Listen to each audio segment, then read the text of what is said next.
The divine story में आप सबका स्वागत है। आज हम सुनेंगे श्री हरि विष्णु के 16 नामों।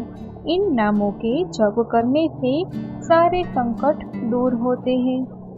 भगवान विष्णु ने इस धरती पर अपने भक्तों को संकट को दूर करने और जगत के पालनहार के लिए 24 अवतार लिए हैं। त्रेता युग में जन्म लेने वाले पुरुषोत्तम श्री राम भगवान विष्णु जी के ही एक अवतार है, जिनका नाम जपने से मात्र से भक्तों के कष्ट मिट जाते हैं।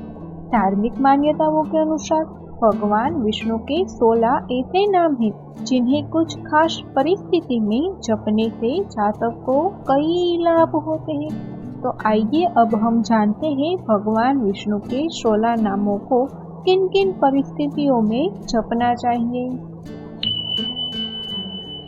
दवाई लेते समय जपे विष्णु, भोजन करते समय जपे जनार्दन, सोते समय जपे पद्मनाभ, शादी विवाह के समय जपे प्रजापति, युद्ध के समय जपे चक्रधर, यात्रा के समय जपे त्रिविक्रम, शरीर त्याग के समय जपे नारायण, पत्नी के साथ जपे श्रीधर, नींद में बुरे स्वप्न आते हो उस समय जपे गोविंद, संकट के समय जपे मधुसूदन, जंगल में संकट के समय जपे नरसिंह, अग्नि के संकट के समय जपे जलाशय, जल में संकट के समय जपे वाराह, पहाड़ पर संकट के समय जपे रघुनंदन, गमन करते समय जपे वामन, अन्य सभी शेष कार्य करते समय जपे श्री माधव।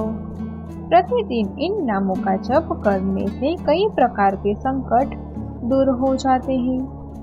तो दोस्तों, अगर ये माहिती आपको पसंद आई हो तो वीडियो को लाइक और शेयर करके चैनल को सब्सक्राइब जरूर कर देना।